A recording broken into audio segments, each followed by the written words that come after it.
This is Open Mic. We are back with you. Mr. Devaux. Well, thank you, Michael.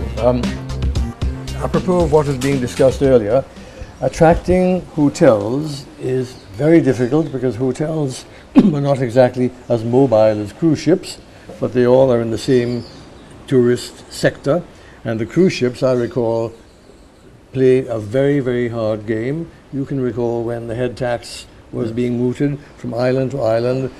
They had a wonderful time in offsetting, playing one island off against the other, and the ships would move until eventually the islands kowtowed to their demands, which were at one time very unreasonable.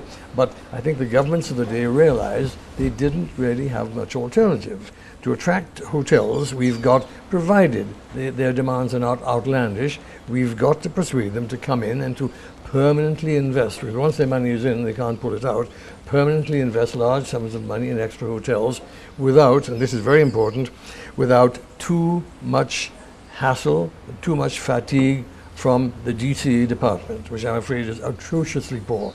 I have to say that. Secondly, I don't think we can achieve anything without realizing that every sector we discuss has intricate linkages with the other.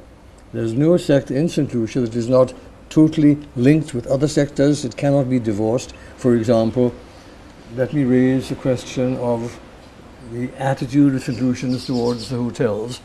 To me, a lot of this can stem from the fact that many of the St. Lucians who might be looking for jobs in those hotels work in or live in appalling, below standard, subpar housing. And I think this is really something that has been crying out for solution for a very long time.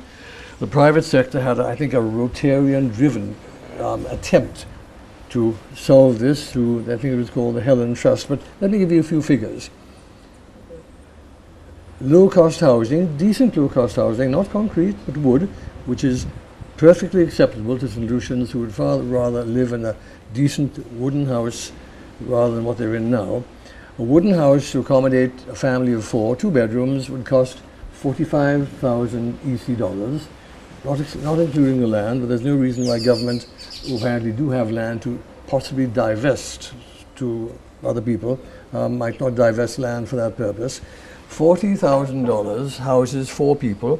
By extrapolation, 500 houses would house 2,000 people, and those 500 houses would cost, along the lines I've given you, about $20 to $25 million EC. And to me, this is a wonderful investment.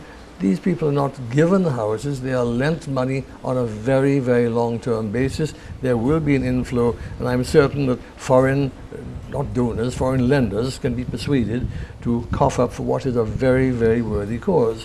If you rehouse 2,000 people a year, at the end of 5 years, you rehouse 10,000 people, and this has a wonderful spin-off social benefit, which will, I think, indirectly enhance the attitude towards the tourists who live in wonderful accommodation that so many St. Lucians cannot begin to afford, much less look at.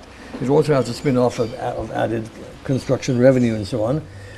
Agriculture, Richard mentioned the land army and the question of inputs into the industry, the tourist industry, quoting that St. Lucia provides 40%. Or 40% of the requirements of the hotel in St. Lucia are met locally, whereas the figure in Jamaica is 70%. All this type of thing needs to be looked at, and needs to be looked at without delay. I think we as an island, as a nation, are guilty of 3 major factors. Number 1, we tend to accept the mediocre. We do not strive for excellence, and this is a constant drag on St. Lucia. Number 2, we, or perhaps the powers that be, always want to reinvent the wheel. If there is a proposal on the table, for example, how can we increase our take from 40% here to 70% in Jamaica, send a team to Jamaica to see how it's done, and tweaking the results a little bit, copy them within 3 months. It doesn't have to take new legislation that will occupy the Justice Department 5 years to produce. Thirdly, in line with that, we have to set deadlines. Private sector sets deadlines. When you have a job to be done, you're told, your team is told, that job has to be done within 3 months.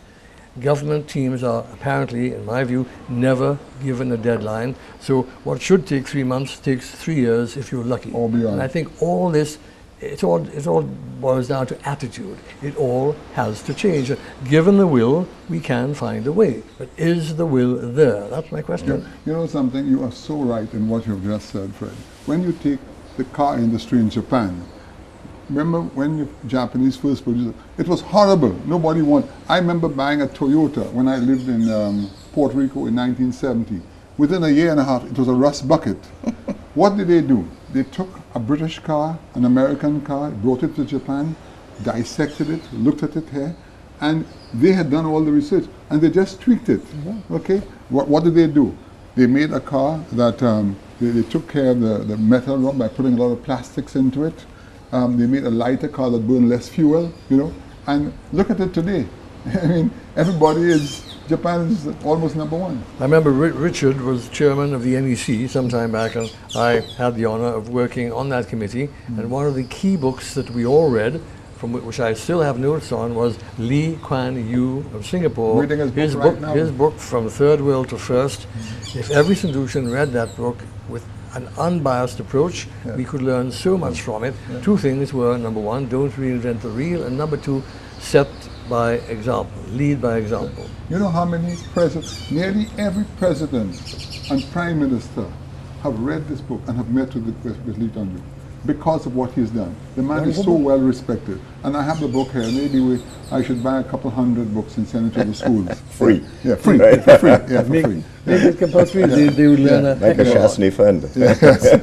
Richard, what is your take on that? Well, yes, let's in a sense conclude that by saying, Fred, 100 days, just like Ralph said, to fix Liad, 100 days Correct. to fix these issues. That's Right? the That's 3 deadline. months. That is a deadline. Because yesterday I attended a Caribbean Growth Forum, and it's an initiative that's been taken up throughout the region with governments, and there was Prime Minister was there, and he gave a nice speech. And it's all about, we need to get the growth of at least 3 to 5%, and there are things that we can do to achieve that growth. We got to look at all the roadblocks and fix them. And if we can, then we can at least get back to a period of growth. It's not a doom and gloom, lost forever situation. But the guy from the World Bank stood up and he said, there are 3 things. He said there is money, there is technical assistance, and there's political will that is required to do those 3. And we have to accept we ain't getting the money. Not from the World Bank, not from the IMF. We're on our own. And to that extent, we have to use our own funds, and where possible, based on our ability to show that we can give a return, we can get people to invest, because there's a lot of money out there. Technical assistance, no shortage of that. We are bright people generally, and you will get technical assistance from all of these guys. They're not giving money, but they will send in their people during the months of the polar vortex, because that's a good time for them to come down here. Political will is really the 3rd one. And so if you get governments throughout the region saying 100 days we're going to fix this problem, you're not going to solve the solution in 100 days. But at least the feeling is that the will is there to do it. You have mandated your people in the ministries. Let's get this done. If it's not solved, Lee Kuan Yew, give him credit. He was a dictator, right? So benevolent dictator. But if we're prepared to give our Prime Minister those powers, and he can assure us that he will get these things done, so be it. Let's give it. Let's move on. But you don't have to be a dictator to tell your team 100 days. And if they can't do it in 100 days, they have to give you a damn good reason why they failed. I agree. I'm actually so amused at the response to Putin by the Republicans in the United States, because they're saying, look at that. That's what we need in America. We need a man who says, I'm doing this and I want to do it and I'm doing it tomorrow. I thought he was coming in to seduce you. Well, he's setting Russians down. So maybe we need an embassy in Crimea. But when you look at what is happening there, when Kenny got into power the first year, he did something which was very good. He said to the planning department, when somebody applies to do a project, if they don't get the answer within 90 days, I think, because that's what he used, the person would go ahead and build. Oh, they say, call me. But you see, to me, again, the Prime Minister needs to revisit what worked for him, because when you take 9 months, 10 months to get a plan passed, I tell people, a business person we should never deviate from the old saying, strike while the iron is hot. You know, and businessmen want to do something today, and there's no guarantee you want to do it tomorrow, right? Exactly. And this is what we need to do, you know. And if Yeah. he has- 100 days. Yes, Mike. correct. 100 Yeah, days that's of right. every day. I put my return in, I want assessment in 100 That's right, days. yeah. Not the JFK 1,000 days, 100 No, days. that's right. too long. Yeah. Well, gentlemen, we are about to wrap up, and before we wrap up, just a couple of words from you, Mr. Devaux, just on what we discussed, your final words. No, but I mean, discussions like this can only be good, particularly if a few of the people listening take what we've said to heart and learn from us. I mean, I'm certainly on the learning curve. I have a lot of notes here, more of a sort of micro strategy point of view than macro. There's so many things looking around in St. Lucia that can be fixed given the will and given the energy and the direction, that to me it's very, very sad that here we are on the edge of the abyss, possibly about to fall in, and many people here see what has to be done, but how do they get that message across? Sad. Richard? Yeah, and I am actually, I would say I'm hugely optimistic because I realize what challenges we have ahead.